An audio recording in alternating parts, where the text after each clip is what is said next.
Ja, grüß euch benannt und einen sakrisch-Gurden. Jetzt Kasperl. Ja, was gibt's Neues? Keiner hat sein Wort gehalten, hat sich aus dem Internet verpisst, hat alle seine Kanäle gelöscht, hat endlich gemerkt, dass die ewige Bettlerei auf Kleinkinder-Internetplattformen nicht zu einem zufriedenstellenden, glücklichen Leben führen. Leider nein, leider gar nicht. Es hat keine 2 Tage gedauert, da waren wir wieder da mit Spendenbettelei auf dem Blog, Spendenbettelei über Video, Spendenbettelei im Streamen.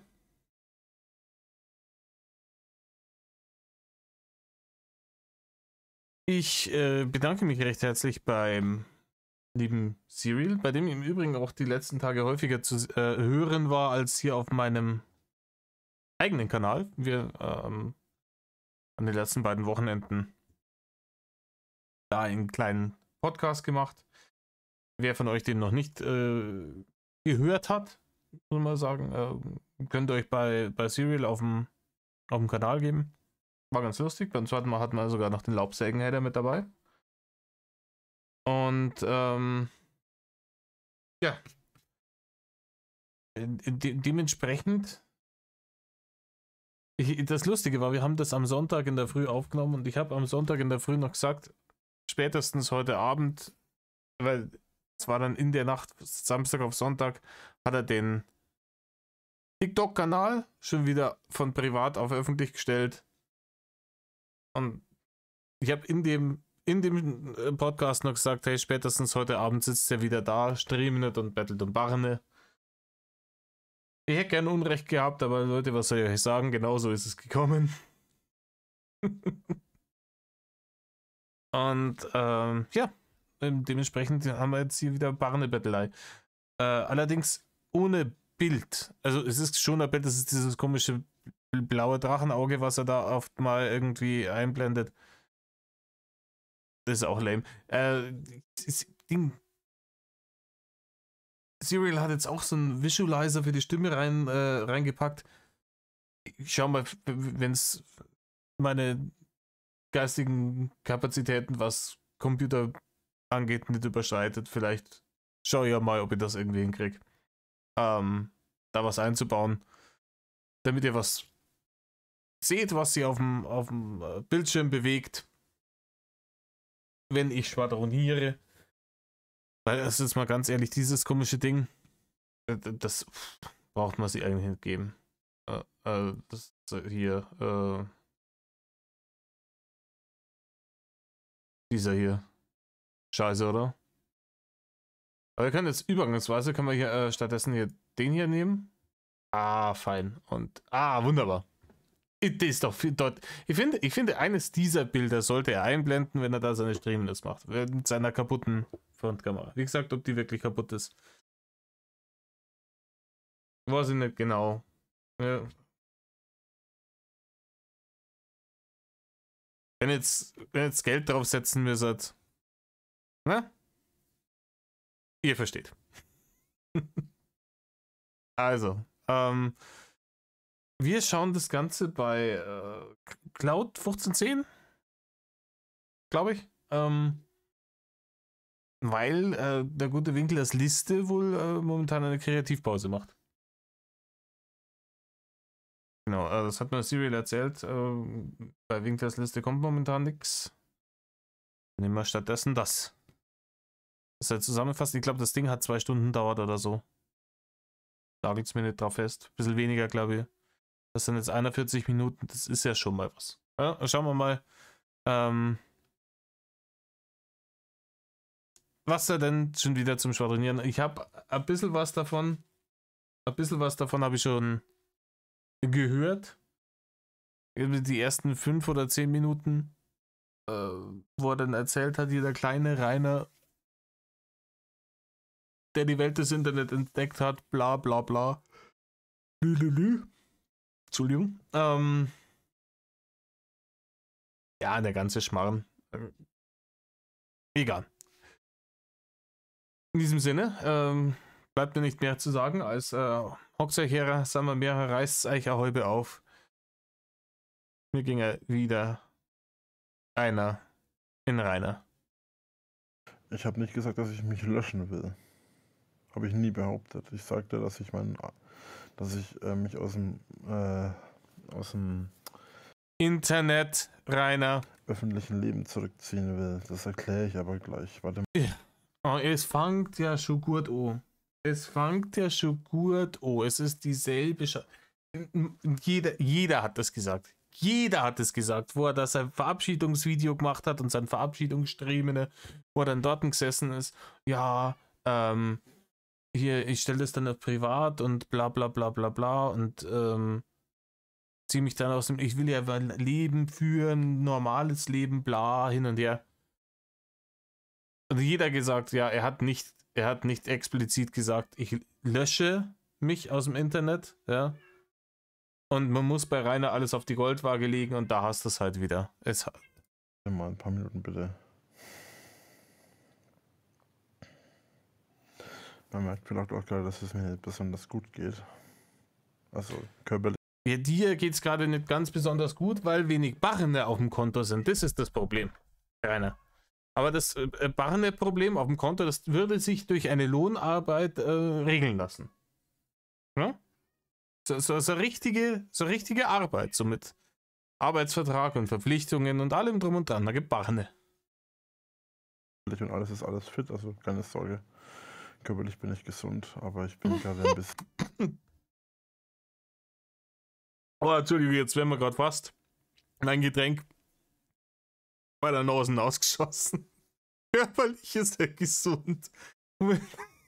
Ich hab was das zeigt, was im Übrigen schon ein Jahr alt ist, was zeigt, wie körperlich gesund auch dieser Mann ist. Das sind auf jeden Fall die Füße von einem körperlich einwandfrei gesunden Menschen, da der mal sagen. Ja? Hier diese komische rot-violette Färbung, das ist ein ganz natürlicher, gesunder Hautton. Come on, Rainer. Come on. Oh, ist der weg? Der dünne Kopf ist kreislich nur. Ich bin angepisst. Dann würde ich die Hose wechseln rein. Und mir vielleicht Windeln XXXXXL kaufen. Ja, also wenn das mit der Kontinenz schon immer so, ja, zum Thema gesund. Ich bin dezent angepisst. Und auch etwas, und was heißt etwas, ich bin auch sehr traurig. Oh, so traurig. Im Übrigen, ich hoffe, die Lautstärke passt also.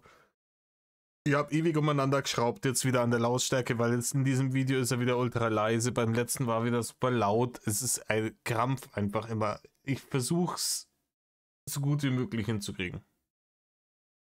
Scusi für jetzt hier wirklich erst einmal 5 bis 10 Minuten irgendwie am Sound rumschrauben müssen und Probeaufnahmen gemacht und so. Ich glaube, dass es jetzt gut ist, aber ich glaube, besser kriege ich es einmal hier. Das erkläre ich euch jetzt, wie gesagt, gleich. Er erwartet noch auf ausreichend Publikum für seine Weisheiten. Hm? Und ich muss etwas ausholen dafür, deswegen. Ich würde auch gerne mal ausholen, du. Aber mit Anlauf. Wäre schön, wenn das alle mitkriegen würden, damit ich das nicht 100-mal wiederholen muss. Jetzt ist er sogar schon. Jetzt ist er. Jetzt warten wir mal. Dass auch alle das Battle Palaber hören dürfen.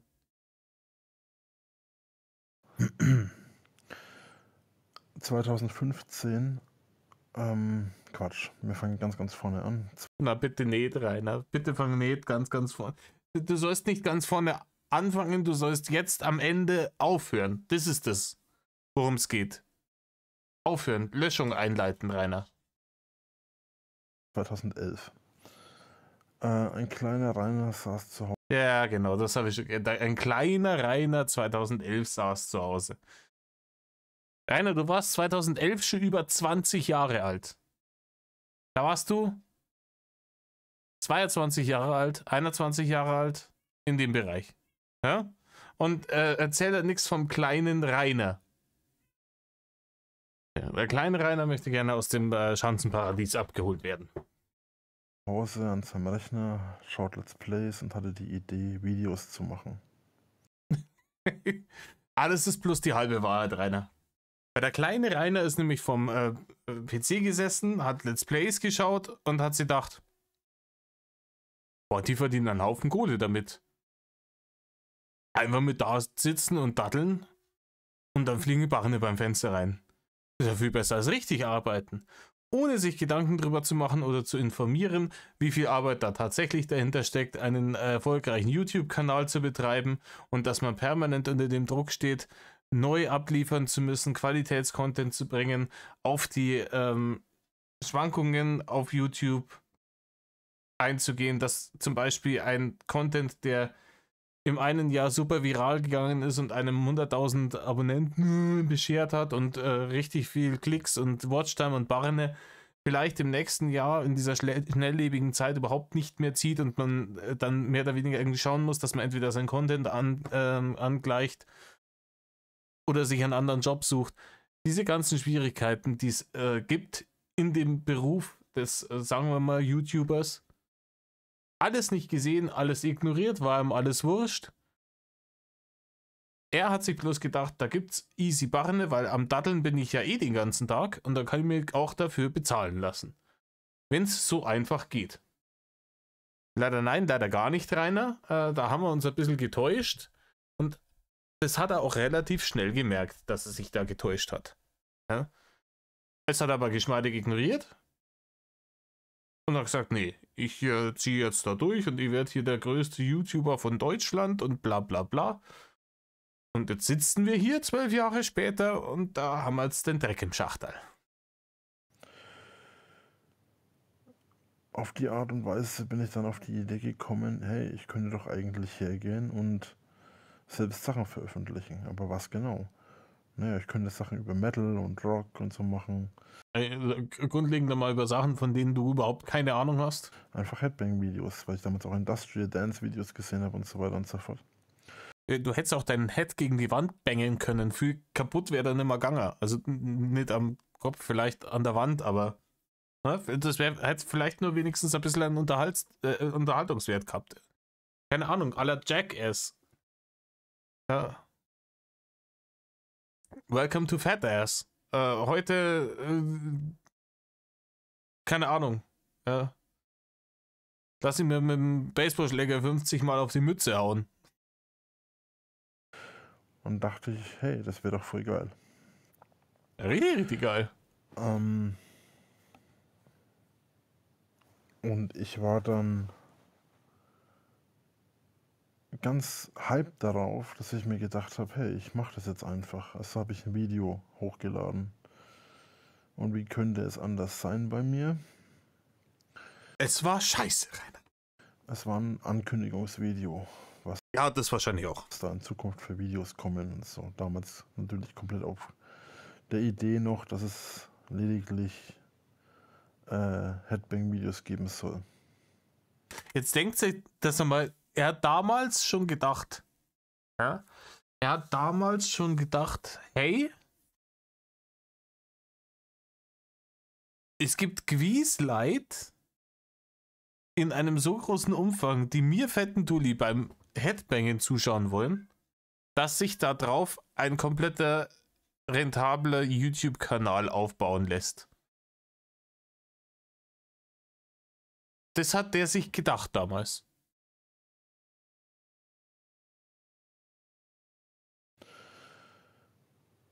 Okay. 2013 ging dann die ganze Chose los mit den Kritikern und den Hatern, mit den Menschen, die mich im realen Leben, aber auch damals war es vor allem noch im Internetleben. Rainer, der Hate war 2013 wirklich vernachlässigbar. Rainer, der Hate war damals wirklich vernachlässigbar, aber auch da hättest du eventuell auf den Trichter kommen können, dass du gesagt hast, okay, ich bin jetzt hier Es ist jetzt 2 Jahre her, seitdem ich diesen Entschluss gefasst habe, dass ich der große YouTube-Zampano werde. Alles, was ich bisher geerntet habe, waren Spott und Höhne. Offensichtlich will meine greislige Fettfresse niemand im Internet sehen und mein Content ist unter aller Arsch. Dann sollte ich es vielleicht bleiben lassen. Damals hättest du die Möglichkeit noch gehabt. Da hattest du die Chance noch. Ja. Da hättest du dann einfach sagen können, okay, YouTube wird bei mir jetzt nur noch irgendwie passiv genossen. Und wäre ja nicht schwer gefallen, bist der Switcher. Und dann wäre der Cast Bissen gewesen. Dann hättest du deinen YouTube-Kanal zugemacht und 2 Wochen später hätte keiner mehr einen Rattenarsch um dich gegeben. Im virtuellen Leben angegriffen haben. So, dann, ich habe zu dem Zeitpunkt übrigens noch gearbeitet, ganz normal. Ich bin morgens aufgestanden, bin... Rainer, du hast noch nie ganz normal gearbeitet, sogar zu dem Zeitpunkt in deinem Leben, als du noch in einem Angestelltenverhältnis warst. Weil ganz normal arbeiten würde nämlich bedeuten, auch einmal die Probezeit zu überstehen. Und nicht innerhalb kürzester Zeit aus jedem Betrieb hochkanten ausgeschmissen zu werden, aufgrund von vollkommener Unfähigkeit und höchstwahrscheinlich auch noch Dreistigkeit. Weil ich kann mir nämlich gut vorstellen, wie das damals gelaufen ist. Hier hat man was angeschafft, hey Rainer, ramm da drüben auf. Und dann hast du wieder, oh, da habe ich keine Lust. Weil du damals schon Größenwahn gehabt hast. Ja, was fällt denen ein, dir anzuschaffen, was du zu tun hast für das Geld, das sie dir geben? Bin auf Arbeit gegangen, bin nach Hause gekommen. Dann habe ich meine Videos und Streams gemacht, hochgeladen, habe mich ins Bett gelegt, am nächsten Tag aufgestanden und das Ganze ging von vorne los. Ja, ist bei mir also. An einem Tag, an dem ich ein Video aufnehme, da komme ich von der Arbeit heim, ja, dann wird vielleicht ein bisschen was gegessen, dann hocke ich mich an den Rechner und dann geht's los. Und wenn ich fertig bin mit dem Video aufnehmen, je nachdem wie viel Tag noch übrig ist, hocke ich mir vor den Fernseher oder dattel ein bisschen was und dann geht's ins Bett und am nächsten Tag geht's wieder in die Arbeit. Herzlichen Glückwunsch, Rainer, das ist ein normales Arbeitsleben. Sollte man dazu sagen, also im Zeitraum zwischen 2011 und 2015. Mein Privat... Rainer, komm on. Wir wissen, wann du das letzte Mal in einem Angestelltenverhältnis warst. Rainer, du hast seit Anfang 2013 keinen Beruf mehr. Du bist seit Anfang 2013 hundertprozentig fixiert auf diese YouTube-Scheiße gewesen. Und du hast es überhaupt nicht für nötig befunden, dir eine neue Arbeit zu suchen. Und erzähl mir nichts anderes. Du hast Anfang 2013, wo du dann angefangen hast, deine 50 Abonnenten, deine Autogrammkarten und deine Poster drucken zu lassen und T-Shirts und Klump und Zeig, hast du dir schon gedacht, hurra die Gams, ich bin's und arbeiten sieht mich nur noch von hinten.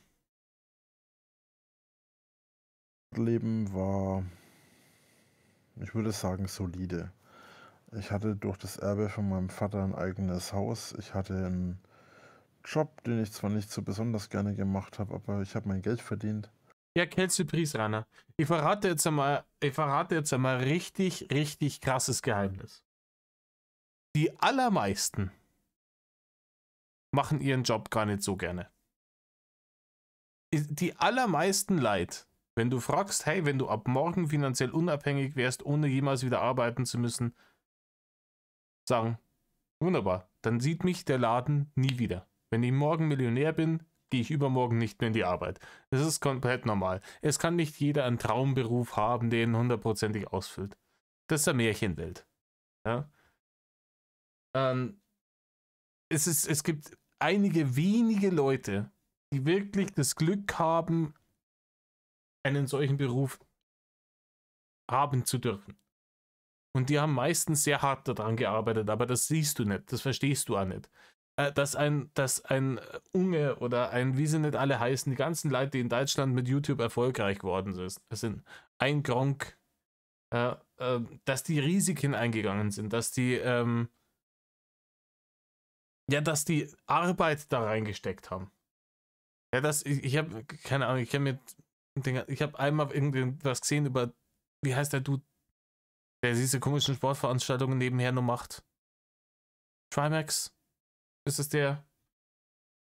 Ihr wisst, wie es wenn ich mein. Der gesagt hat irgendwann, mit dem habe ich mal ein Interview gesehen, das war lange bevor ich mich mit dem Drachengame beschäftigt habe, wo der gesagt hat, hey, ich habe dann damals mich entscheiden müssen, weil das Streamen und das YouTube hat so viel Zeit und Arbeit und Geld gebraucht, dass ich mich entscheiden musste, mache ich das jetzt Vollzeit oder studiere ich weiter? Und der hat das Risiko auf sich genommen, sein Studium zu kicken, um den YouTube-Kanal weiterzumachen und hat dann da wirklich seine komplette Energie und seine komplette Arbeit da reingesetzt. Und das ist wie bei jedem anderen Selbstständigen. Da bist nicht nach 8 Stunden, dass du sagst, hier, es hat den Zeiger auf die richtige Zahl bewegt, die lasst jetzt euch stehen, liegen und geh nach Hause. Hier, da bist du selbstständig. Und das heißt selbst und ständig. Und da haben die Leute tatsächlich eben Arbeitszeiten, ja, wo sie mal am Tag 16 Stunden hinschaffen. Und das für eine ganze Woche. 7, 8, 9, 10 Tage am Stück. Es ist tatsächlich harte Arbeit, wenn man das richtig macht. Aber das hast du alles nicht gesehen. Du hast da bloß gedacht, du hockst dir dahin und dann wirst mit Barren beworfen. So funktioniert die Welt nicht, Rainer. Ich hatte noch ein bisschen was auf der Seite, ein bisschen Geld auf der hohen Kante. Ja, du hast schon ein bisschen Geld auf der hohen Kante gehabt. Rainer, wie war das? 25.000 Euro hast du geerbt von deinem Vater, noch obendrauf aufs Haus. Und hast 10.000 bis 15.000, je nachdem, welche Geschichte das du gerade mal wieder erzählst, für irgendwelche Erotik-Chatbots beim Fenstern ausgeschmissen. Eine richtig schlaue Entscheidung, Rainer. Ist mal, wie gut du mit Geld umgehen kannst. Und Leute, versteht's nicht falsch, ich kann mit Geld auch nicht umgehen. Also, ne? Ich gebe einen Haufen Kohle für Scheiße auf, wo jeder normale Mensch sich denkt, hey, braucht man das? Aber wenn's brennt und ich sehe, Scheiße, ich habe wirklich jetzt eine Zeit lang echt über meine Verhältnisse gelebt, dann weiß ich, dass ich dann ein paar Monate unter meine Verhältnisse leben muss, ein bisschen sparsamer bleiben muss, mir halt Sachen nicht kaufe, die ich mir ansonsten gekauft hätte, damit ich das wieder ausgleichen kann. Keiner denkt sich, ja, morgen fliegen Gewisse der Barren rein. Deswegen Barren raus. Deswegen sind auch die 1.200 Euro innerhalb von 5 Tagen beim Teufel gewesen, die er sich da ergaunert hat. Im Übrigen, ich möchte das nochmal ansprechen, es stehen da immer noch Vorwürfe im Raum. Also es wird ja vermutet, ich muss jetzt vorsichtig ausdrücken, damit ich nicht, damit ich nicht irgendwie rechtlich derjenige bin. Es wird vermutet und es gibt Indizien, die darauf hindeuten, dass es theoretisch sein könnte, dass ein Herr Winkler versucht hat, seine TikTok-Einnahmen am Fiskus vorbeizuschleusen. Was ist daraus eigentlich geworden? Werden ihm da vielleicht jetzt irgendwann einmal vom Finanzamt die Prügeln ausgeschmissen? Wenn es nämlich tatsächlich so ist, dass der noch irgendwelche Kohlen vom Amt oder sonst was kriegt, dann wäre das on top of Steuerhinterziehung, wäre das dann auch noch Erschleichen von Leistungen. Und dann hast du richtig Scheiße am Arsch. Aber das ist, weil in letzter Zeit schon wieder so viel passiert ist, da redet schon wieder keiner mehr drüber. Aber ich bitte das noch im Gedächtnis zu behalten. Ja. Wie gesagt, die Indizien sprechen da stark gegen ihn. Und konnte dann hergehen und konnte mal ein bisschen was durchziehen. Alter, ich konnte hergehen und wieder was durchziehen, Alter. Es sind wieder leere Phrasen. Das Geld ist mit der Zeit immer ein bisschen flöten gegangen, nach und nach. Ja, Rainer, das Geld ist dir nicht flöten gegangen. Du redest ja gerade so, wie wenn das Geld zu dir gekommen wäre und gesagt hat, Rainer, wir müssen reden. Ich weiß nicht mehr, wo diese Beziehung hinführen soll. Ich glaube, wir haben uns auseinandergelebt. Ich gehe jetzt. Ja? Sondern du hast das Geld mit alle 2 Händen beim Fenster rausgeschmissen. So ein Ding ist das. Das Geld ist dir flöten gegangen. Der Euphemismus des Jahrhunderts. Und dann war es so, dass ich irgendwann in der Situation war, 2015, 16, dass ich anfangen konnte, durch die Webseite YouNow Videos und Streams zu machen. Du hast ein paar Jahre übersprungen, oder? Vielleicht. Was ist denn da dazwischen nur passiert? Keiner. Ist da irgendwann der Strom ausgegangen? Ja? Ja? So. Und die Videos und Streams, die ich auf YouNow machen konnte, haben dann dafür gesorgt, dass ich von heute auf morgen zwischen 1000 und 2000 Euro verdient habe. Von heute auf morgen. Ja. Und keinen Cent Steuern gezahlt hast dafür. Und deinen Strom nicht bezahlt hast dafür. Weil wenn du nämlich einfach 1000 Euro, ja, 1000 Euro brutto mit dem Streamen verdienst, kann man davon nicht leben, Rainer. Weil du selbstständig gewesen wärst zu dem Zeitpunkt. Sprich, du müsstest bezahlen. Du musst dich selber krankenversichern. Du musst selber in die Altersvorsorge einzahlen. Du musst deine Steuern bezahlen. Dann deine ganzen laufenden Kosten. Da bist du mit 1000 Euro im Monat heftig im Minus. Und das hast du überhaupt nicht checkt. Du hast einfach Schulden aufgebaut. Und dann, als dann irgendwann der Stromversorger gekommen ist und hat gesagt, Herr Winkler, wir haben jetzt 5 Jahre versucht, mit Ihnen Kontakt aufzunehmen, dass Sie endlich Ihre scheiß Stromrechnung bezahlen, die immer höher und höher und höher wird, weil Sie sich nämlich noch einen Scheinwerfer nach dem anderen dazu kaufen und noch einen 2 Meter großen Gefrierschrank fürs Dreckfressi stapeln. Und jetzt haben wir den 5 Jahre lang zugeschaut und sie lernen nicht dergleichen und antworten auf unsere Briefe nicht, dass sie bitte ihre Stromrechnung bezahlen sollen. Und jetzt drehen wir ihnen den Strom ab. Und dann waren es Hater. Dann waren es Hater. Die wollen dir nur irgendwie Steine in den Weg legen. Na Rainer, du hast 5 Jahre lang deinen Strom nicht bezahlt. Strom's aus, Nikolaus. Da dran sie jedem an Strom ab. Mich wundert es, dass das nicht schon früher gemacht haben.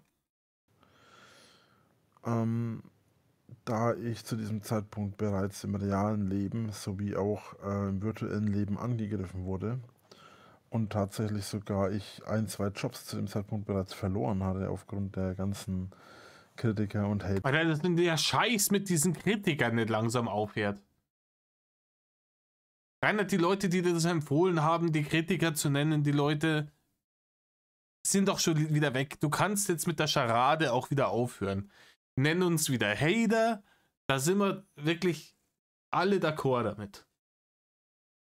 Da sind wir alle d'accord. Vor allem, weil du es ja nicht einmal 100%ig durchziehst. Da sagst du die ganzen Kritiker und die Hater. Jetzt komm, sag halt einfach Hater. Die wirklich hergegangen sind und bei meinem Arbeitgeber herausgefunden haben, wo ich arbeite, bei meinem Arbeitgeber angerufen haben und dann da ja eben dafür so lange angerufen haben und so viel Stress gemacht haben, dass ich da aus der Arbeit rausgeflogen bin. Ach ja, einen Schmarrn. Einen Schmarrn und jetzt verzeih der Novas, Rainer. Jetzt verzeih der Novas. Kein Arbeitgeber auf diesem Planeten, wenn er eine einwandfreie Kraft hat, ja, einen richtig guten Mitarbeiter, weil die sind nämlich gar nicht so schwer zu finden, gar nicht so leicht zu finden, Rainer. Ja? Kein Arbeitgeber wird einen sehr guten Mitarbeiter entlassen, bloß weil er ein paar Kasperlköpfe bei einem anrufen. Findet nicht statt. Wenn die Anrufe, die angeblichen Anrufe der Hater, das ist ja vor allem auch wieder Quelle Rainer, dass diese Anrufe überhaupt stattgefunden haben, wenn diese angeblichen Hater-Anrufe dazu führen, dass du entlassen wirst, dann wärst du auch so entlassen worden. Das verspreche ich dir auf die Hand. Und die eine Firma, wo du gearbeitet hast, ist, glaube ich, sogar pleite gegangen. Ja, da kennen dann die Hater schon mal zweimal nichts dafür. Nicht bei allen Firmen, aber bei einigen. Und irgendwann habe ich mir gedacht, weißt du was, mir reicht das. Ich habe die Schnauze voll, jeden Tag auf Arbeit zu rennen, zu buckeln. Am Ende vielleicht sogar noch das Problem zu haben, dass ich rausfliege, obwohl ich eigentlich gar nichts gemacht habe, sondern Ich habe gar nichts gemacht. Ich habe nichts gemacht, gar nichts. meinen Job ganz normal erledigt habe. Also bin ich dann... Aber das war jetzt gerade ehrlich. ich habe keinen Bock, jeden Tag in die Arbeit zu gehen und zu buckeln. Rainer, die meisten Leute haben das nicht. Wir machen es halt trotzdem, damit wir uns sowas wie Essen und Dach über dem Kopf und sowas bezahlen können. Von daher hergegangen, ich habe gesagt, ich verdiene jetzt 2000 Euro im Monat mit meinen Livestreams. Dann habe ich das hingeschmissen und habe von da an nur noch normal gearbeitet, weil ich einfach immer wieder das Problem hatte, dass meine Arbeitgeber, nicht alle, aber die meisten, gesagt haben, ja, was willst du eigentlich noch von uns? Ja, du kannst ja wohl schlecht hergehen und kannst bei uns arbeiten, wenn du die ganze Zeit hier wir können das nicht gebrauchen, dass unsere Leute hier angegriffen werden, dass hier ständig Anrufe sind ohne Ende, das Telefon steht nicht mehr still. Alle Das andere ist natürlich, wenn du dich im Internet zum Heinz machst. Ja? Weiß ich nicht. Dass dann der Arbeitgeber, der vielleicht irgendwie, wenn du Kundenkontakt hast und die sich denken, oh mein Gott, das ist der Vollidiot, ja, der da seinen Industrial Dance und seine Headbang-Scheiß im Internet macht und irgendwelche komischen Nazi-Scheißdreck labert, ob wir da vielleicht uns lieber in Zukunft eine andere Firma suchen, das kann natürlich schon sein. 5 Sekunden hat das Telefon geklingelt und die haben dann irgendwie sich auch noch in die Abteilungen durchstellen lassen, dass sie die ganzen Abteilungen genervt haben. Ja, bin dann schon immer angeschaut worden, als wäre ich ein Haufen Hundescheiße. Rainer, komm. Das ist jetzt so einfach. Wenn ich durch die Firma gelaufen bin. Und es ist nicht wirklich schön.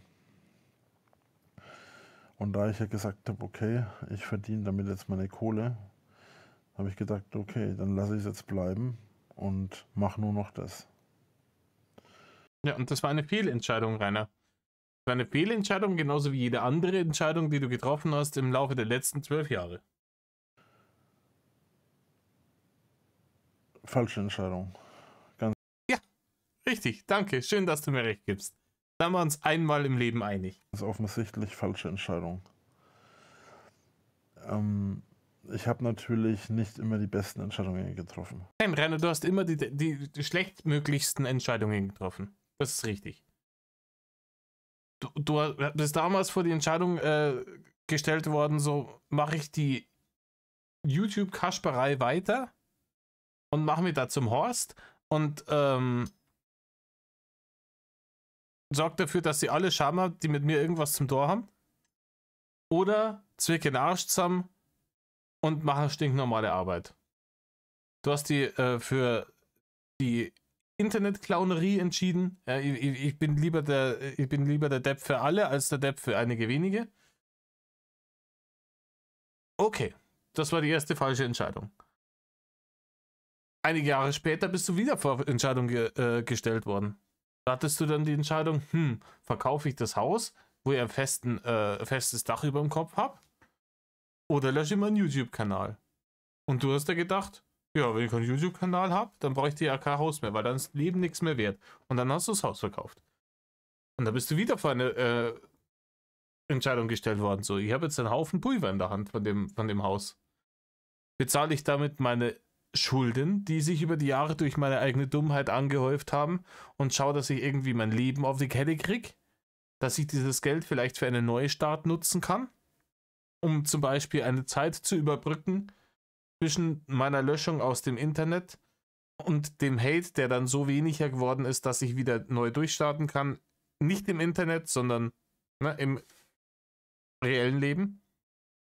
Oder kaufe ich mir einen kleinen blauen LKW, der wo fährt und Brumm macht. Und auch da hast du wieder die falsche Entscheidung getroffen. Und als du einen Strike auf deinem Kanal gehabt hast, da bist du vor die Entscheidung gestellt worden, halte jetzt die fetten Wasserhaxen eine Woche lang still, scheißegal, was die Leute im Internet über mich labern, oder werde ich Matt wie 20 Affen auf Crack und Metal auf dem Zweitkanal, obwohl mir vollkommen bewusst ist, dass ich dafür meine komplette YouTube-Existenz weggenugt werden kann. Metal auf dem Zweitkanal, irgendein Dulli-Video raus, wo ich mich darüber aufreg, dass irgendeiner im Internet gemein zu mir war. Und auch da hast du wieder die falsche Entscheidung getroffen, Rainer. Dein komplettes Leben ist praktisch ein How Not to Do It Video. weder in meinem realen Leben noch in meinem virtuellen Leben, weder in meinem Berufsleben noch in meinem Privatleben. Ich habe viele Fehler gemacht, ich habe auch viele Scheiße gebaut.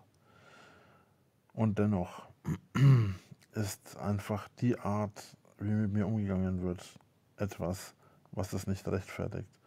Ich habe nie jemanden umgebracht, ich habe keine Kinder vergewaltigt, ich habe keine Frauen, ich habe generell niemanden vergewaltigt, egal ob erwachsen oder nicht. Ist das jetzt der Standard oder ist, also, soll man da jetzt applaudieren? Erwartest du jetzt, dass die Leute wie bei Corona sich draußen auf die Balkone stellen und dir applaudieren? Applaus, lieber Rainer. Wow, krass. Umgebracht hat er niemanden, vergewaltigt hat er auch niemanden, nicht mal Kinder. Ja, hast du einen Arsch offen vielleicht?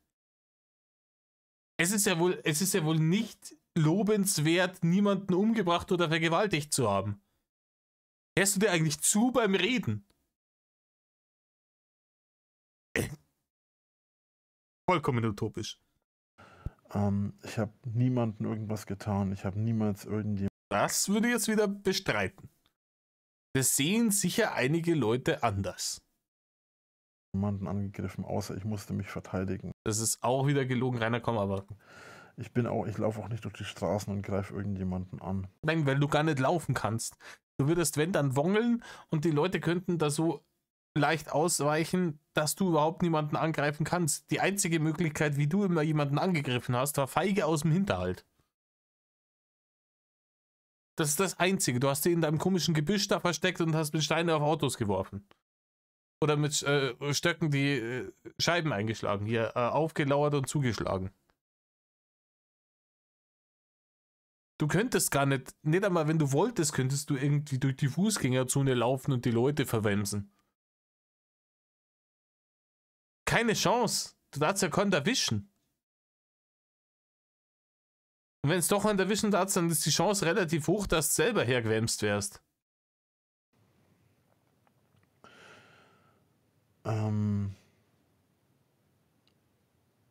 hat's, ich weiß nicht, ob man es gesehen hat, ich weiß nicht, ob davon irgendwas veröffentlicht wurde, aber eines der besten Beispiele ist zum Beispiel auch das ich glaube von 3 oder vor 4 Wochen, als ich aus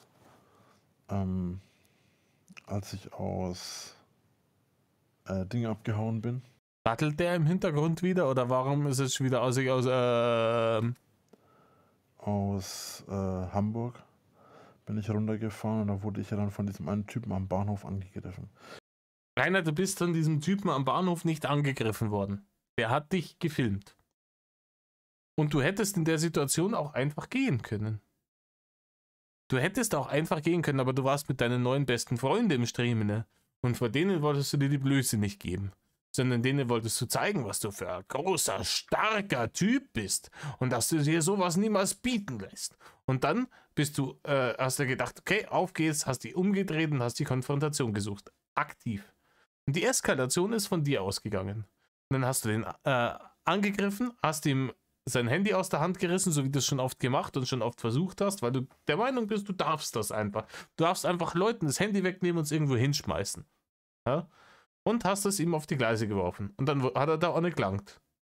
Und dann hat es eine Rangelei gegeben und dabei ist dir dein Handy runtergefallen. Und dabei ist so ein tolles Survival-Handy kaputt gegangen. Wie gesagt, allegedly. Quintessenz der Geschichte ist, ja, der hat dich da gefilmt. Du bist der Person des öffentlichen Lebens. Wenn du dich da in der Öffentlichkeit bewegst und währenddessen auch noch am Streamen bist, brauchst du dich nicht wundern, wenn Leute Fotos und Videos von dir machen.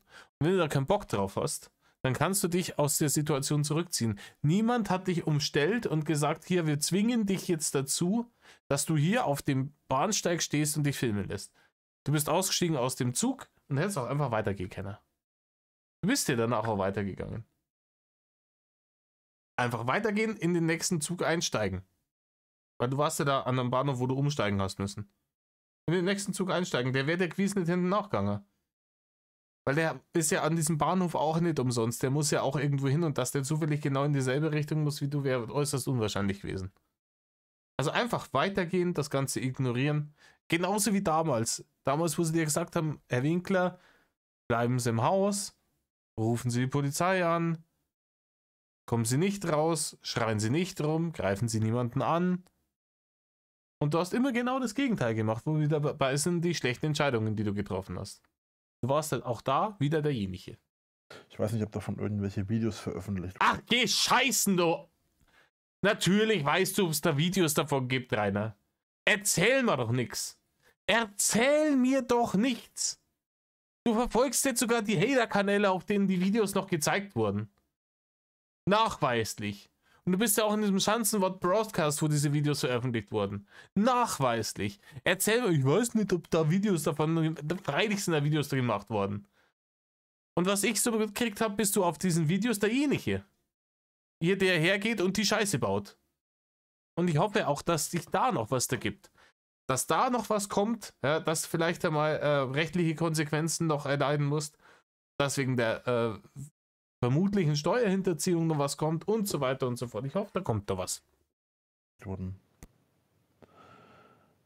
Jedenfalls ist es so, der hat mich da belästigt, der hat mich da gefilmt. Ich habe gesagt, ja, so, jetzt hattest du deinen Spaß und jetzt lass mich bitte in Ruhe. Nein, nein, Rainer, das hast du nicht.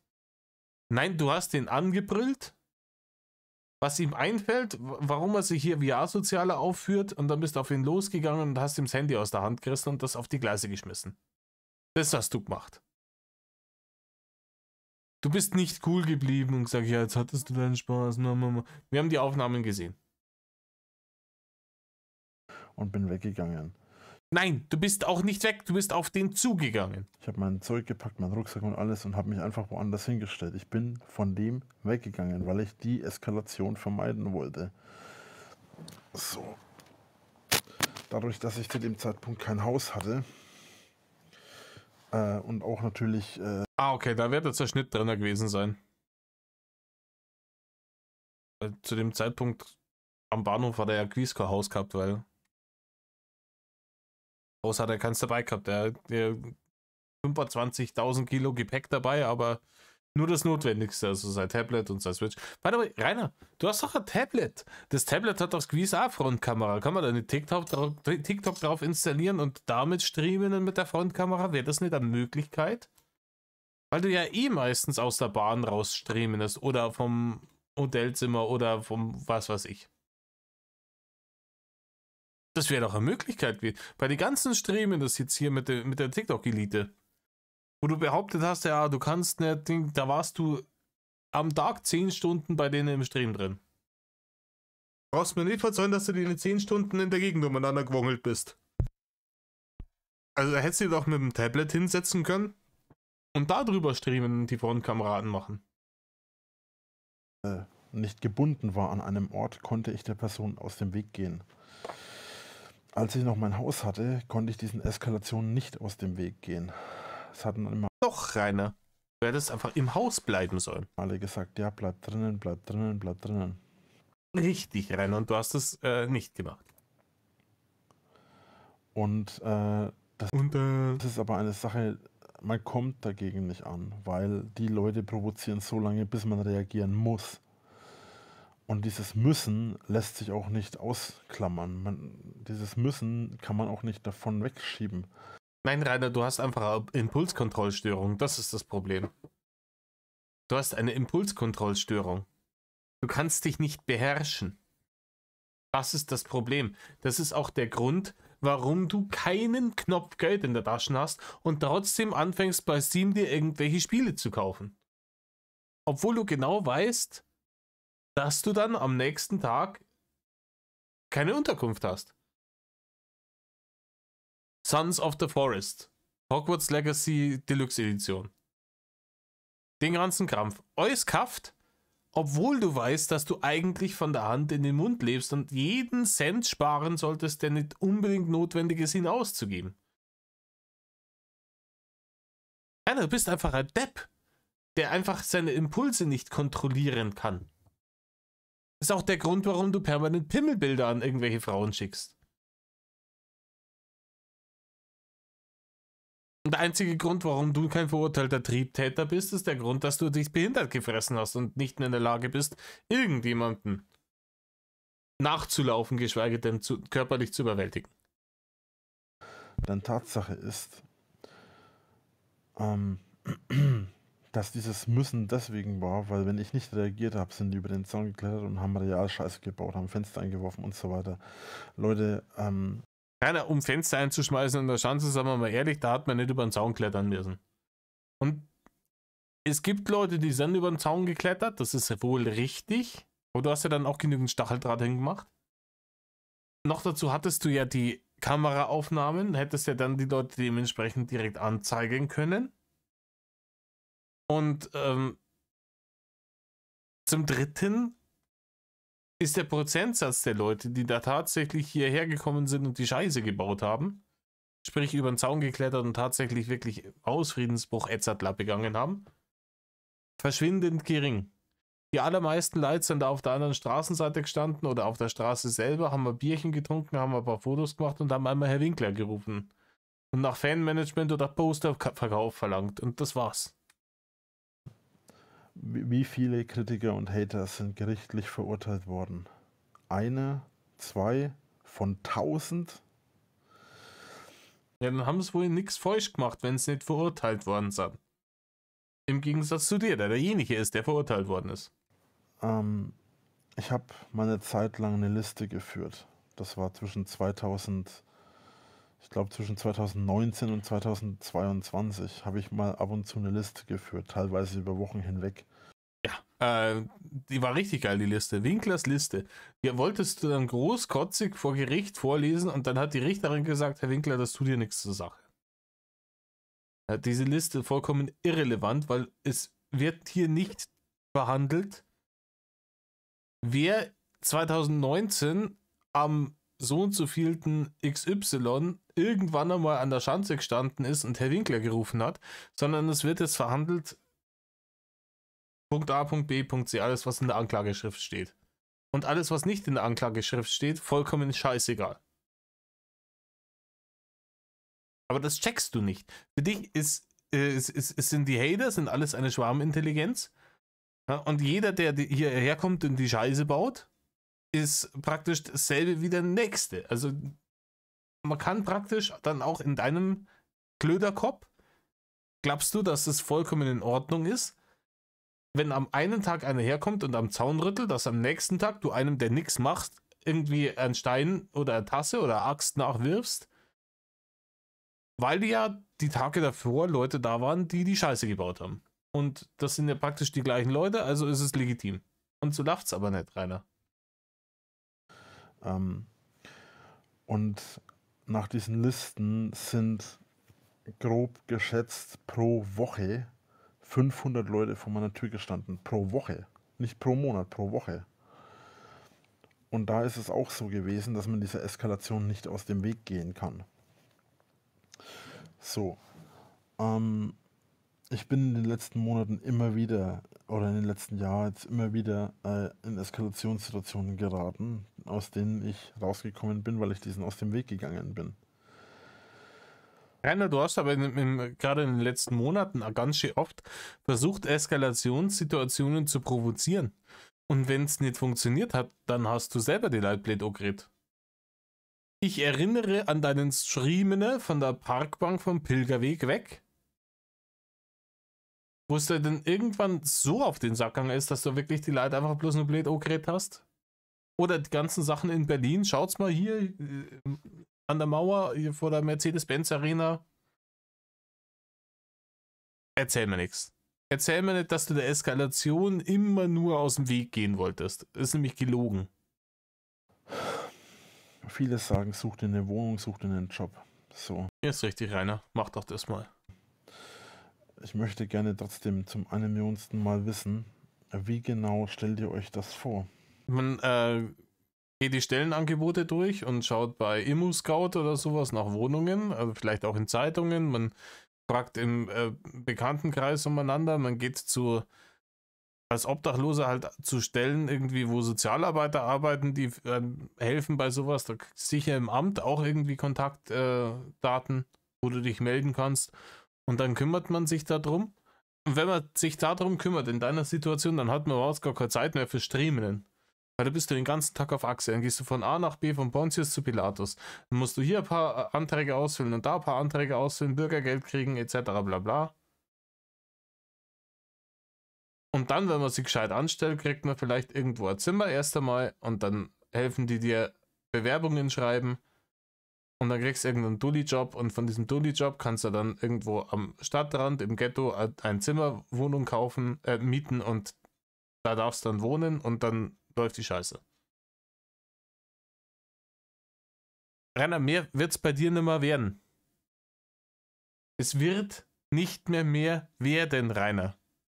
Ein neues Haus oder gar eine Eigentumswohnung oder sonst irgendwas, der große Interneterfolg wird sich nicht einstellen, weil sogar die komplett kernbehinderten Vollidioten, die dir aktuell noch die Barne hinten nachschmeißen, sogar denen wird es irgendwann zu blöd, weil du sagst, ich bin aktuell jetzt gerade in einer schwierigen Situation. Und dann denken sie sich, ja okay, dann geben wir ein bisschen Geld, dass er hier diese kurze Talfahrt überwinden kann. Und wenn du das dann einfach in 2 Monaten immer noch machst, denken sie, wie viel Geld soll man ihm noch geben? Und dann begreifen auch die Dümmsten, dass du überhaupt gar nicht eine Hilfe oder sowas brauchst. Du willst einfach nur, dass der andere Leute dein Lotterleben finanzieren. Das war bei Schweiner Schinkler, glaube ich, hat gestern, ich habe bloß das Thumbnail gesehen, da habe ich mich komplett weggeschmissen. Ein brutal geiles Thumbnail, so eine Yacht Metal XD vorne drauf und oben die Sprechblase so, danke für die 1200 Euro Spenden von heute früh, ich war gerade tanken, ich bin jetzt doch wieder in einer verzweifelten Situation. Genau so ist es nämlich. Scheißegal, wie viel dem gespendet wird. Am nächsten Tag ist er wieder in einer verzweifelten Situation, weil er es mit alle 2 Händen beim Fenster rausschmeißt.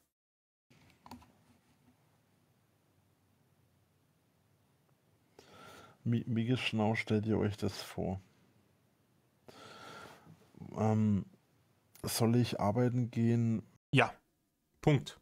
wenn ich keine Arbeitsstelle bekomme? Ja, und wenn du keine Arbeitsstelle bekommst, dann kriegst du Bürgergeld, genauso wie alle anderen, die keine Arbeitsstelle bekommen. Punktum. Mich stellt schon mal keiner ein, weil man mich googelt. Sobald ich mich irgendwo bewerbe mit einer vernünftigen, sauberen Bewerbung, selbst wenn ich zu einem Bewerbungsgespräch eingeladen werden würde, man würde mich googeln. Das ist normal heutzutage. Das ist eine Sache, die ganz normal ist und auch selbstverständlich. Und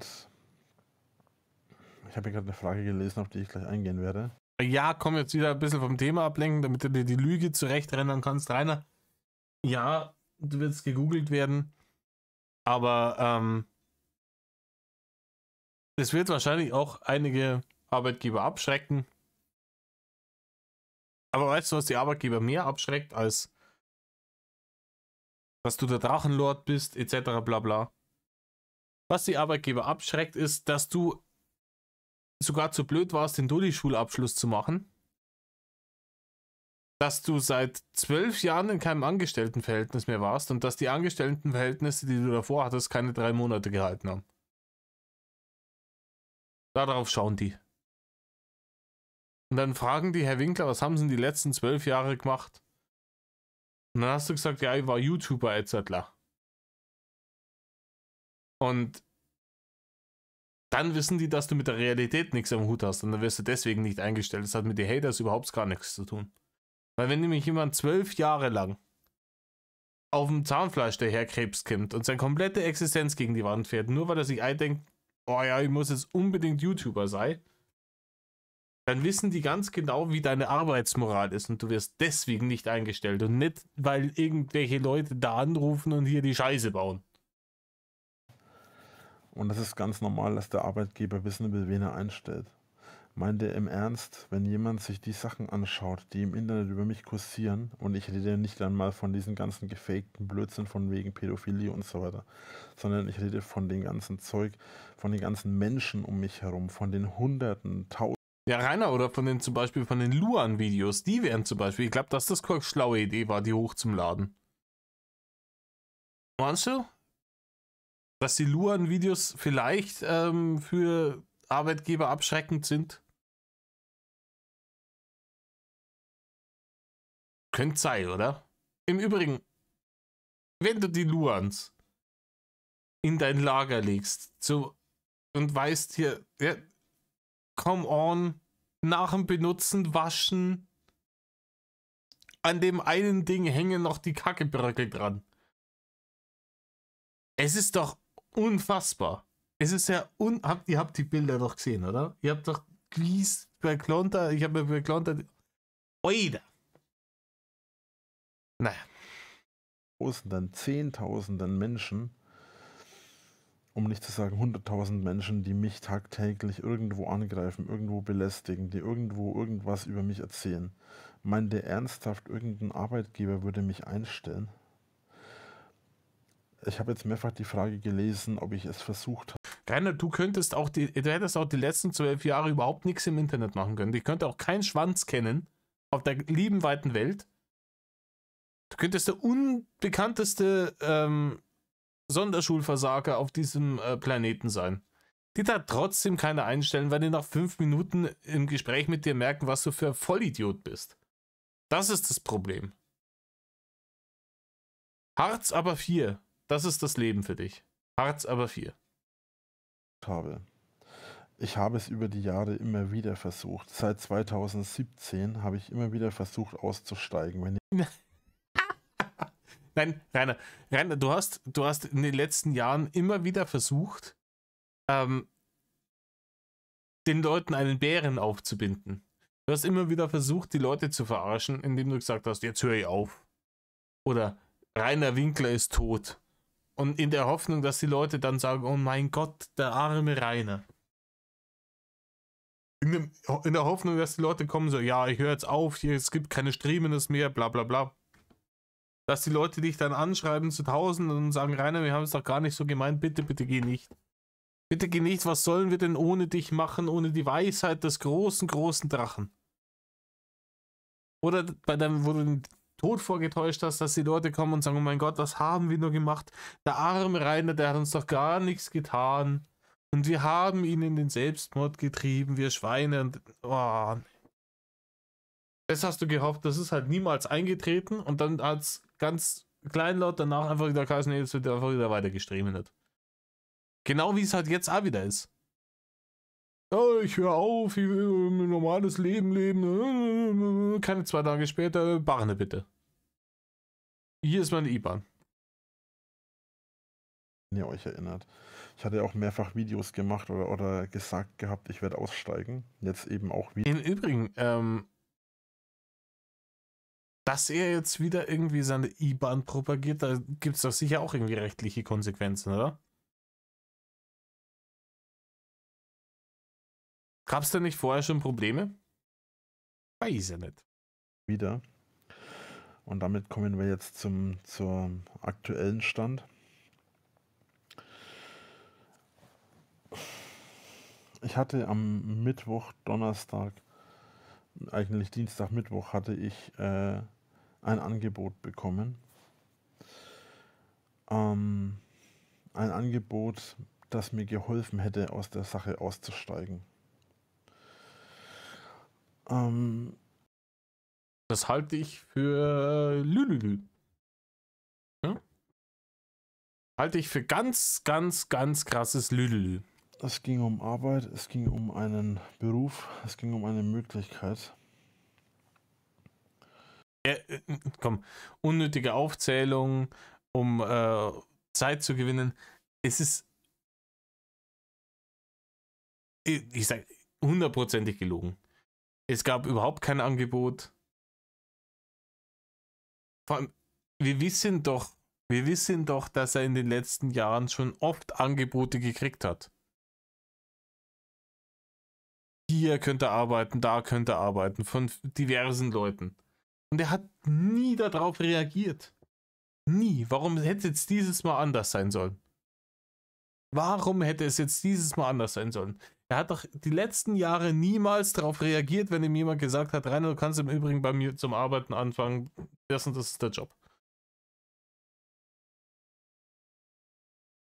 Und jetzt erzählt er, ja, ich habe da Angebot bekommen, das hätte ich sofort angenommen. Ach, an Schmarrn, Rainer. An Schmarrn. Und diese Möglichkeit, diese Option, diese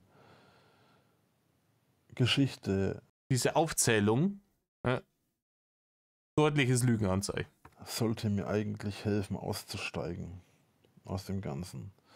Auch der Ton, in dem er das gerade vorträgt, das ist dieselbe Tonalität, die er drauf gehabt hat, als er damals die Geschichte der Drachen verzapft hat. Erinnert euch noch dran? Ganz, ganz große Kaka. Ich habe offen gespielt, so wie immer. Rainer, du hast noch nie offen gespielt. Du hast einen Arsch offen. Das ist das Einzige, was offen ist bei dir. Was Arbeit, Beruf und so weiter angeht, habe ich offen gespielt. Es ging dabei um eine Unterkunft, es ging dabei um ein Jobangebot und so weiter. Und das ist keine Lüge.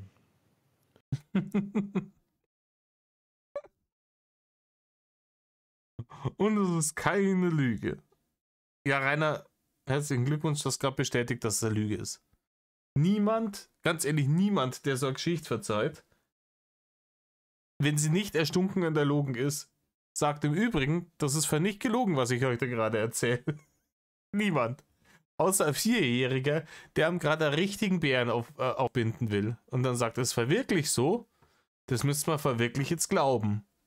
Ja, hier, ich habe gar nichts ins Bett gemacht, das war der Kobold, der ist gekommen in der Nacht. Halt dein Maul. Das Problem an der Sache ist nur leider das gewesen, dass das eine Fake-Aktion war.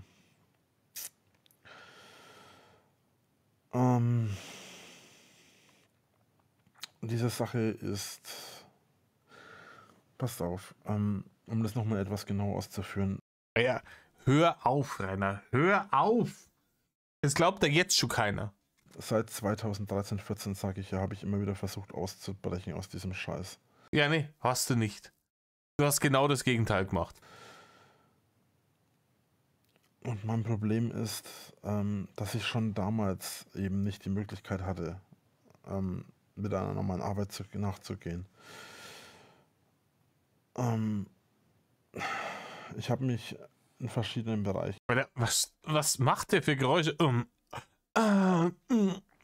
Sitzt er auf dem Scheißhaus, während er das aufnimmt? Kann das sein? Also das ist gut möglich. Bei seiner Ernährung nehme ich mal an, dass der wahrscheinlich mindestens ein Drittel vom Tag auf dem Scheißhaus sitzt.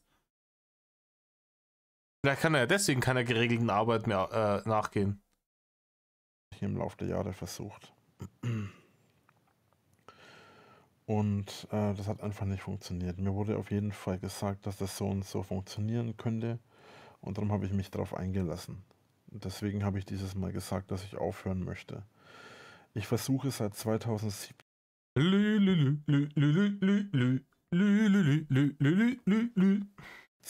einen Weg zu finden, aus der Sache sauber rauszukommen. Nein, Rainer, du versuchst seit 12 Jahren einen Weg zu finden, aus der Sache Bachen rauszuquetschen. Du willst nicht aus der Sache rauskommen. Du willst, dass die Leute endlich deine Genialität erkennen. Sehen, dass du der große Medienlord bist. Und dir huldigen und die Barren nachschmeißen. Und das passiert aber nicht. Sauber jetzt nicht im Sinne von, dass im Internet nichts mehr über mich zu finden ist. Sondern sauber im Sinne von Kackduschen. Ne? Weil, klar, natürlich, ne, diese Möglichkeit wäre natürlich die beste Alternative von allen. Sondern sauber im Sinne von, dass ich einen Job habe, dass ich eine Unterkunft, also jetzt mittlerweile seit 2022, Anfang 2000, also seit etwa einem Jahr steht natürlich auch eine Unterkunft oder sowas zur Debatte. Oder zumindest eine Möglichkeit halt zu übernachten. Das muss nicht unbedingt ein fester Wohnsitz sein.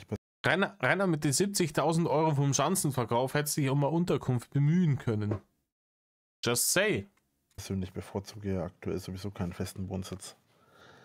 Aber er hat eine Möglichkeit einer Unterkunft, wo man halt weiß, wo man am Abend schläft und am Morgen aufwacht. Vorzugsweise mit seinen ganzen Habseligkeiten. Nein, du hast gar nicht mehr so viele Habseligkeiten. Du hast noch ein bisschen Popcorn, meistens ein paar vollgeschissene Luans und ein Laptop und ein Nintendo Switch und ein kaputtes Handy und das war's. Es ist wie gesagt der Fall, dass ich jetzt momentan nicht die Situation habe, Es ist der Fall, dass ich nicht die Situation habe. Leere Worthülsen. irgendwas erreichen zu können in der Hinsicht. Alleine schaffe ich das sowieso nicht.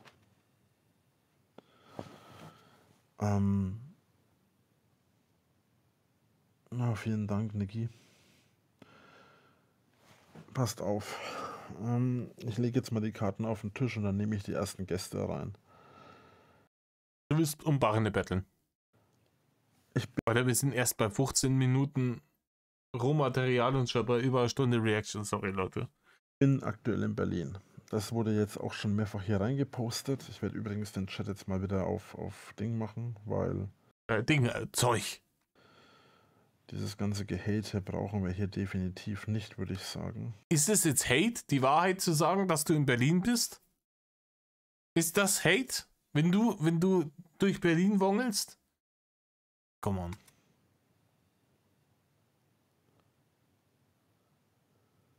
Ja. Aber Leute, ich stelle das einmal auf 1,25 oder sowas, keine Ahnung. Sonst wären wir halt nimmer fertig. Wartet mal kurz. Ach Mist, wie hat man das jetzt wieder eingestellt? Ach da. Halt. Ach hier. Ups. Nein. Leute, stellt er jetzt wirklich seine Scheiße ein? Der große Medienprofi. Wartet. Ach nee, doch, hat schon gepasst. Ich habe es gerade einen Steck gekriegt. Ich hatte jetzt ganz kurz gedacht, ich habe den ganzen Stream auf exklusiv für Abonnenten freigeschalten. Habe ich jetzt einen Steck gekriegt. Ja, das wäre schwierig, weil wenn nur Abonnenten, dann gibt keine Barne. Von Idioten, die da zufällig reingespült werden.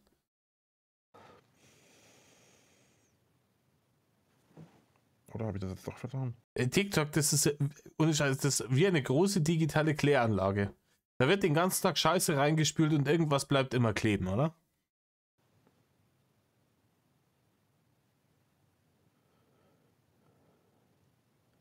Nee, doch, stimmt schon. Alles gut.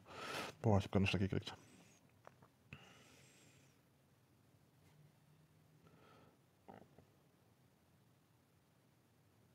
Ich finde jedenfalls gut, wie du über die Zeit reflektierst. Aber machst du dir nicht zu viel Kopf? Was meinst du damit? Oh ja, kann ich rein heute. Ja, Hals kann er sich schon mal nicht machen. 1000 Zuschauer. Mhm. Servus, wie geht's? So, bevor ihr jetzt zu viel schreibt, ich möchte euch nicht abwürgen, aber ich möchte erst noch was sagen.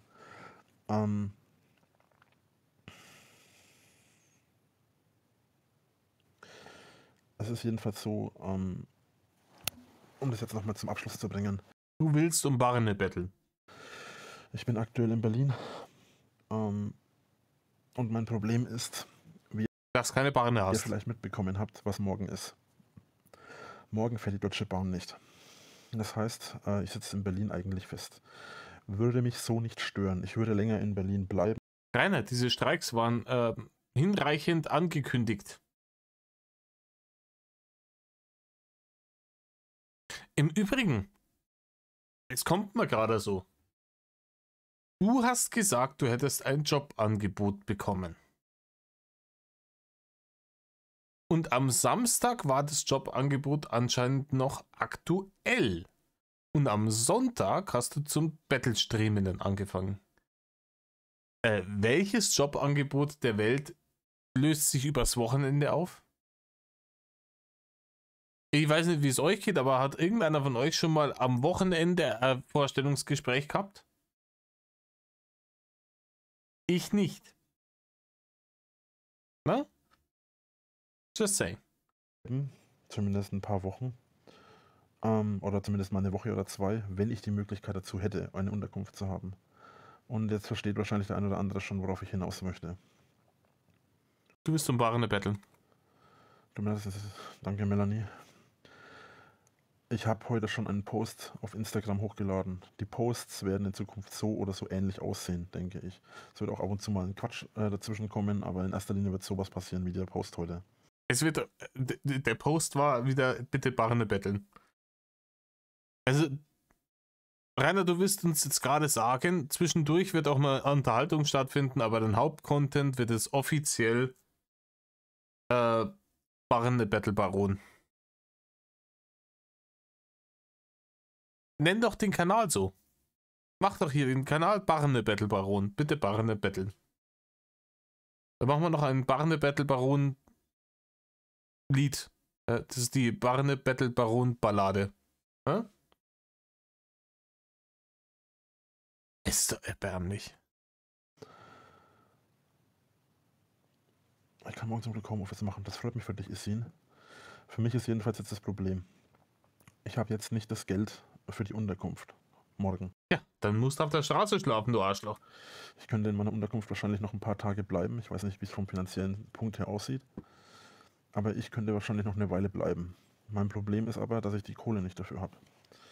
Und ja, wie ihr euch denken könnt, ich möchte nicht immer betteln, ich möchte nicht immer darauf angewiesen sein und alles. Und wenn ich die Möglichkeit hätte, würde ich das total gerne machen. Aber ich bin eben darauf angewiesen, dass ich euch darum bitte, ob ihr, wenn ihr die Möglichkeit habt, mich unterstützt, was das Finanzielle angeht. Drache, wie viel Geld brauchst du? Also, für eine Nacht Unterkunft, ich weiß nicht genau, was die Unterkunft morgen kostet, ich habe noch nicht gefragt.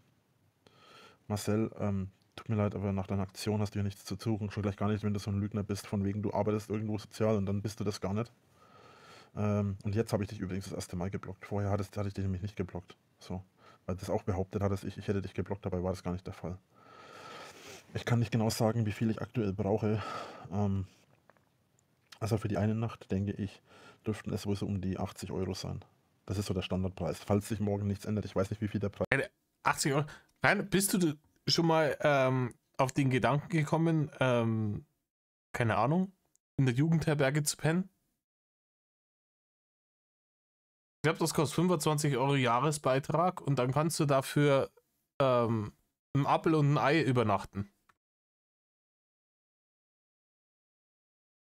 War das eine Idee vielleicht? Da kannst du in der Jugendherberge für einen 20 übernachten.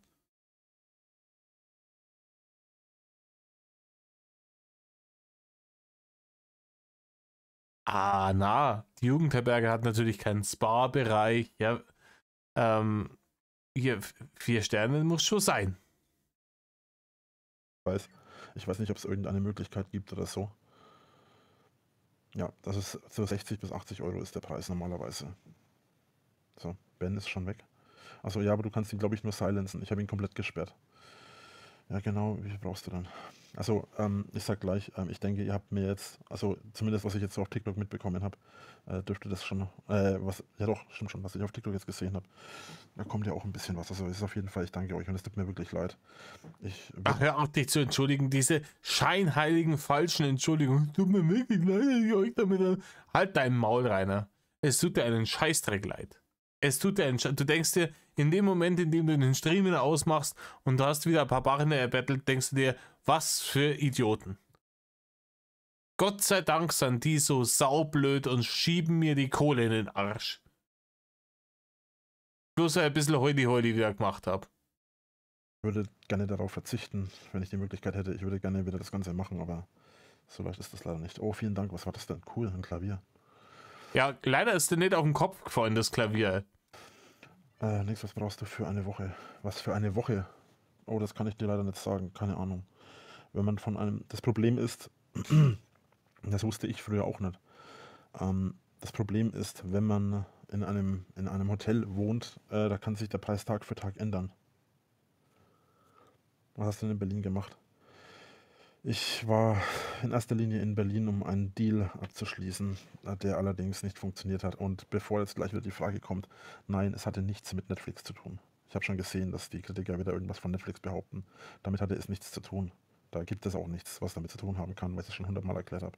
Ja, komm, Netflix am Arsch. Das ist wieder Tippfallscheißerei, ist wieder Wortklauberei. Wenn er irgendwann tatsächlich zugibt, dass er mit dieser Thursday Company arbeitet, die Leute gesagt haben, was ist jetzt, du hast immer behauptet, ja, ich habe gesagt, ich arbeite nicht für eine Netflix-Dokumentation. Das war ja nie gesagt, dass das mit Netflix was zu tun hat. Das ist ja was anderes. Rainer, jeder weiß, was los ist. Oder was glaubst du, wie blöd das wir sind? Dass du ein paar Monate lang von diesen 10.000 Euro, die du da gekriegt hast von der Thursday Company, gelebt hast, in denen du nicht gestreamt hast, nicht gebettelt hast.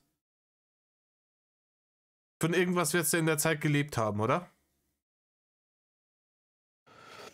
Alles gut für dich. Alles Gute für dich, Dankeschön. So. Reichte 1.000 Euro für eine Woche. Oh. 1.000 Euro ist natürlich immer sehr viel, aber wenn man wirklich es auf die Woche hochrechnet, also gehen wir mal davon aus, das Hotel... Rainer, es gibt... Oh, ich krieg Hasslatte gerade. Was? 1.000 Euro in der Woche, reicht dir das? Ja, Rainer. Rainer, was glaubst du eigentlich, wie viele Leute 4.000 Euro netto im Monat zur Verfügung haben? Leute, die tatsächlich arbeiten gehen. Was glaubst du, wie viele Leute das sind? Die 4.000 netto im Monat zur Verfügung haben. Ja, 1.000 Euro in der Woche ist schon knapp. Für einen großen Lord. Ey, es gibt keinen anderen Obdachlosen mit so hohen Ansprüchen wie er. Ey, andere, die freuen sich, wenn sie 5 Euro zusammengebettelt haben, damit sie sich am Abend ein bisschen Meth kaufen können. Oder eine Flaschen Korn. Aber der Lord braucht 1.000 Euro in der Woche. Der kostet nicht mehr als 80 Euro pro Tag. Wie viel braucht man dann für eine Woche? Das sind 7 Tage. Bei 100 Euro. Boah, Rainer, jetzt komm on. Sogar in der scheiß Dulli-Schule wirst du das kleine Einmal-Eis gelernt haben und wissen, was 8 mal 7 ist. Wenn es 700 Euro, also 1.000 Euro dürften reichen, ja. Ich weiß aber halt nicht, wie hoch der Preis in dieser Woche ist. Ich habe noch nicht nachgefragt. Tut mir leid, ich kann nicht alles lesen. Ich überfliege das gerade. Rainer, du kannst überhaupt nichts lesen. Wenn du hier regelmäßig streamst, dann bekommst du sicher genug Geld. Ja, deswegen bin ich ja wieder live. Das ist das, was mich so abfuckt, versteht ihr? Ich möchte eigentlich darauf verzichten. Ich möchte eigentlich mich aus dem öffentlichen Leben zurückziehen. Und das ist das, was mich so Dann tu es, Rainer. Dann zieh dich doch aus dem öffentlichen Leben endlich zurück. Gott verdamm mich. triggert. Ich möchte eigentlich das nicht mehr, aber versteht mich nicht falsch. Ich mache diesen Job echt gerne. Ich liebe meinen Beruf. Rainer, du hast keinen Beruf. Betteln im Internet ist kein Beruf. Und ich hätte auch kein Problem, jeden Tag für euch stundenlang zu streamen, aber die Kritiker und die ganzen Angriffe auf mein reales Leben und auch auf die Menschen in meinem Umfeld, die machen mich fertig. Das Ganze, wenn mich jemand anquatscht und ein Foto will oder so. Und ich schäme mich auch dafür. Ich habe heute... Rainer, das kommt mit der Prominenz, die du so haben wolltest. Und erzähl mir nichts, dass dich das belastet, wenn dich jemand anspricht und ein Foto will. Wir kennen alle die Aufnahmen, wo du damals auf dem Summer Breeze gestanden bist, wo dich die Leute irgendwie da belagern, wo du Autogramme gegeben hast und gegrinst hast wie ein Honigkuchenpferd. Weil du gemeint hast, das sind alles deine Fans, obwohl es auch alles Trolle waren. Von 2 Leuten auch etwas Geld bekommen dafür, dass ich mit denen ein Foto gemacht habe. Normalerweise mache ich sowas kostenlos. Und ich schäme mich echt dafür. Aber ich erzähle euch das jetzt auch deswegen, weil ich halt einfach nicht weiß, wie ich das... Rainer, erzähl mir nichts. Du bist nicht, genauso wie du nicht in der Lage bist, Liebe oder Empathie zu empfinden, bist du genauso wenig in der Lage, Scham zu empfinden. Rainer, jemand, der in der Lage ist, Scham zu empfinden, hätte diese Luan-Videos nicht ins Internet hochgeladen. Geschweige denn produziert. Rainer, glaubst du wirklich, dass jemand, der in der Lage ist, Scham zu empfinden, die Scheiße macht, die du auf Pornhub hochgeladen hast?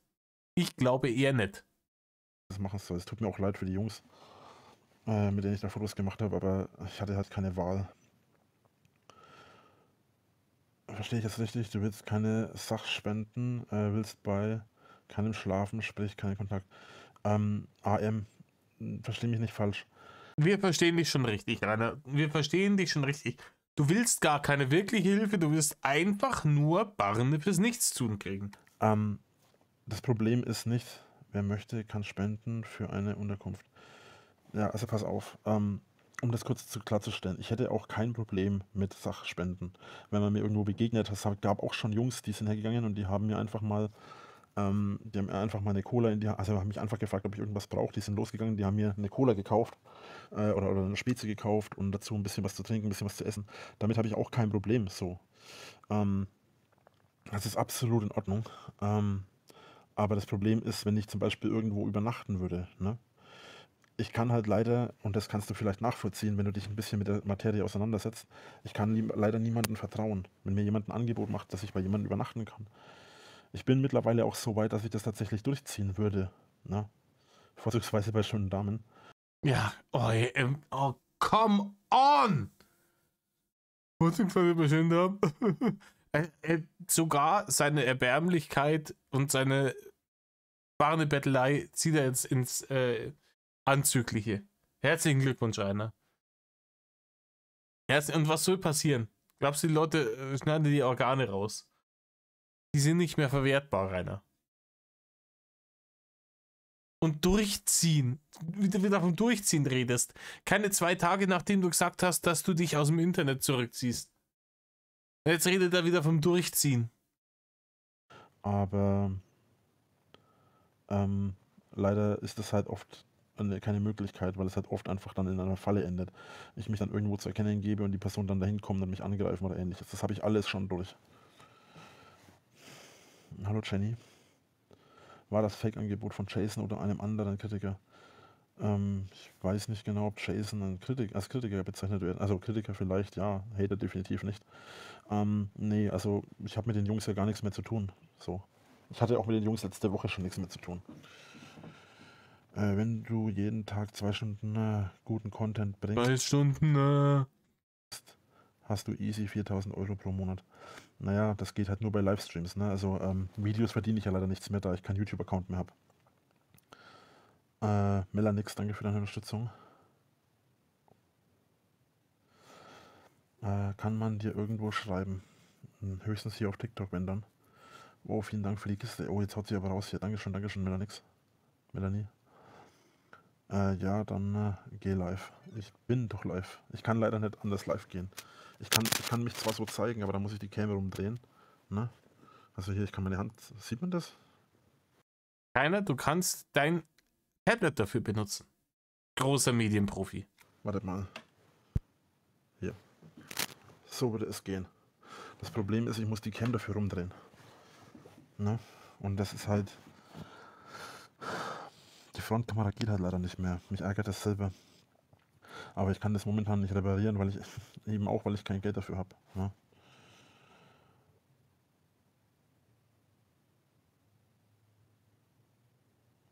Wenn du jeden Tag live gehst, wie jetzt, schicke ich dir die 1.000 Euro für die Woche. Ich würde dir gerne, also erstmal, ich kann dir nicht sagen, dass ich das mache, weil, Okay, Rainer, jetzt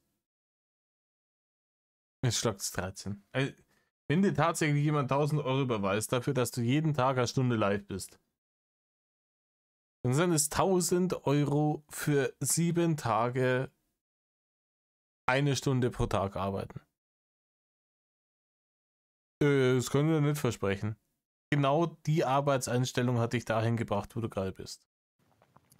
das Problem an der Sache ist, dass ich halt nicht weiß, wie ich jeden Tag dazu komme. Ich würde gerne jeden Tag streamen, aber so leicht ist das manchmal nicht. Du vergisst in meiner Situation, es kann von heute auf morgen passieren, dass ich aus dem Hotel fliege, wenn man wieder rausfindet, wo ich bin, und dann kann ich wahrscheinlich mal 1, 2 Tage nicht streamen. Das ist mein Hauptproblem auch. Rainer, jedes Mal, wenn du aus dem Hotel geflogen bist oder wirklich auf der Straße, ja, jedes Mal aus dem Hotel geflogen bist, dann hast du erst direkt gestreamt, dann ist die ganze Nacht gestreamt worden. Ja, mit umgedrehten Cam siehst du ja den Chat auch nicht. Das taugt auch nicht wirklich. Das ist das Problem, Melanie. Ich könnte so natürlich schon streamen, dann würdet ihr mich sehen, aber das würde mir nichts bringen, weil ich könnte den Chat nicht lesen. Ich könnte natürlich einen Spiegel auf die andere Seite von der Kamera machen, also auf die andere Seite vom Bildschirm, aber dann würde mir das auch nichts bringen, weil dann müsste ich alles in Spiegelschrift lesen. Wäre für euch vielleicht amüsant, aber würde mir wenig bringen. Was war das für ein Fake-Angebot? Vielleicht kann ein Fan dir helfen. Um ehrlich zu sein, ich möchte gar nicht wirklich drüber nachdenken. Ich bin halt auf jemanden reingefallen. Ja, wie es halt so oft der Fall ist. Ja, ich will überhaupt gar nicht drüber nachdenken, was ich jetzt hier für eine Lügengeschichte erzählen will. Ja. Sei mir nicht sauer, aber du redest die ganze Oh, jetzt hat er wieder einen Besucher drin. Ach, come on. Will ich das? Ah, komm, hören wir es uns ein bisschen an. Wenn's scheiße ist, dann. Ne? Wir sind jetzt schon bei 1,5 Stunden. Rundend etc. In den letzten Wochen immer nur über YouTube. Und da bist du ja jetzt schon fast, ich weiß nicht, ein Dreivierteljahr nicht mehr. Und die Ja. Chancen, dass du da jemals wieder hinkommen wirst, die sind auch relativ gering, oder? Wenn man das mal ehrlich sieht. Ich denke, die Chancen stehen nach wie vor 50-50. Ich versuche halt jetzt, ich bestehe da. Ja, stehen 50-50, dass du einen Kanal nicht wiederbekommst und 50, dass du einen Kanal nie wiederbekommst. Immer noch in Korrespondenz, mehr oder weniger. Rainer, du bist nicht in Korrespondenz. Genauso wenig wie du noch mit hier Mona in Korrespondenz bist, nur weil du die mit Nachrichten bombardierst. Du bist bei denen auf der Blockliste. Du hast da dich beschwert, du hast da Einspruch eingelegt. Die haben gesagt, Herr Winkler, Sie sind derjenige. Der Kanal ist gesperrt, der Kanal bleibt gesperrt. Bitte rufen Sie uns nicht mehr an, bitte schreiben Sie uns keine Nachrichten mehr. Und bist du persönlich dahin gefahren? Im Übrigen das, was du den Kritikern immer vorgeworfen hast. So, warum kommen die hier ins reelle Leben bei mir? Ja. Selbes Prinzip, die haben dich blockiert und du bist da trotzdem hingefahren. Und dann haben die gesagt, Herr Winkler, verbissen Sie sich. Sie haben hier nichts zu suchen. Und da waren es alles Hater etc. Du bist doch in Korrespondenz. Die mit E-Mails zu spammen zählt nicht als Korrespondenz. Ich glaube, das geht alles bei denen nicht mal mehr in den Spam-Ordner. Das geht direkt in den Papierkorb. Wird auf eine extra Festplatte gespeichert und die Festplatten werden einmal am Tag geschreddert. Rainer, das YouTube-Thema ist beendet und damit musst du dich jetzt mal abfinden. Es findet für dich kein YouTube-Kanal mehr statt. Du hast es vor kurzem wieder probiert und keinen Tag hat es gedauert, dann war der wieder weg, der Kanal.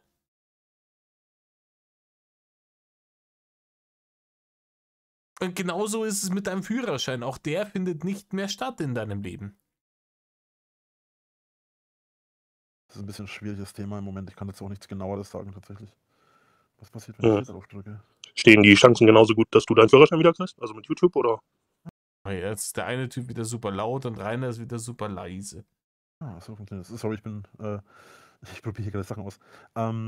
Ja, Rainer, Sachen ausprobieren ist vielleicht im Live-Streamen, der deine Haupteinnahmequelle ist, nicht so schlau. Ja, das mit dem Führerschein stehen, da stehen die Chancen sehr gut. Also da stehen die Ja, willkommen in Rainers Realität. Stände gerade günstig im Moment. So, aber die MPU hast du noch nicht gemacht. Ich bin drüber im Moment. Also momentan läuft. Das geht jetzt im Moment alles seinen Gang.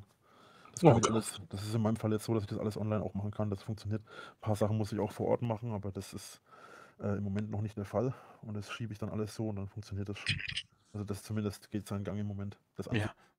Hohes Gelaber, ja. Also schiebe ich dann, läuft, geht dann seinen Gang.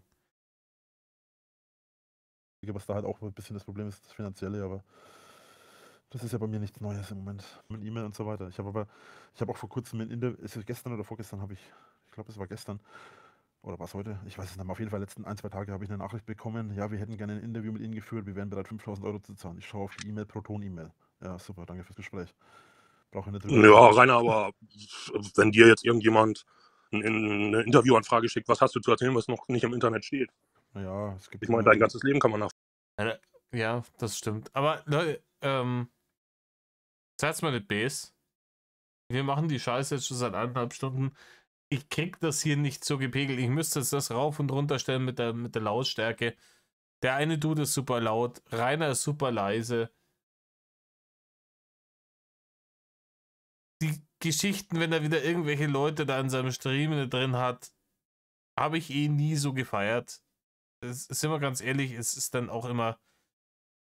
Es sind dann oft irgendwelche Dullis, ganz selten ist mal irgendeiner dabei, hier wieder Laubsägen-Hater, der da Tacheles redet. Und ihm da tatsächlich Paroli bietet. Es gibt entweder Leute, die ihm den Speer lutschen, um hier möglichst lange drin bleiben zu können, oder Leute, die ihn einfach wüst beleidigen und instant gebannt werden. Und da habe ich überhaupt keinen Bock drauf. In diesem Sinne, da ich sagen, machen wir Feierabend für heute, ja, mit Runde 1,5 Stunden Dulli-Content. Und ja, he's back. Im Backoffice. Bald wieder. In ihrer Nähe. Ja, es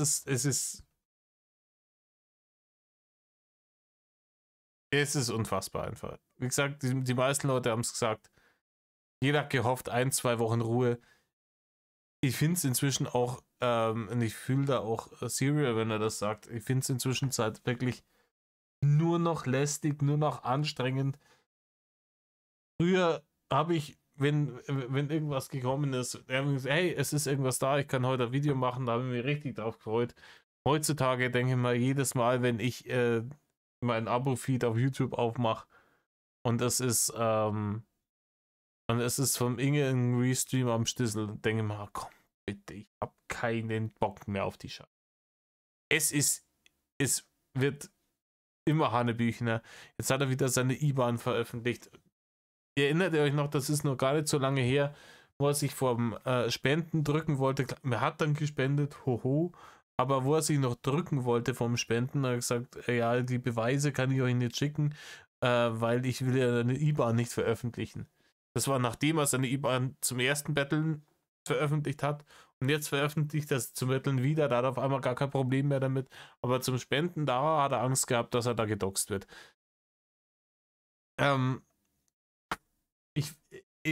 Ich weiß nicht mehr, was die Scheiße soll, wo das hinführen soll. Irgendjemand muss da mal brutal intervenieren. Also wenn da nicht irgendwann mal von irgendeinem Gericht interveniert wird und geheißen wird, so, hier, Herr Winkler, Sie sind jetzt derjenige und derjenige geht in den Knast. Keine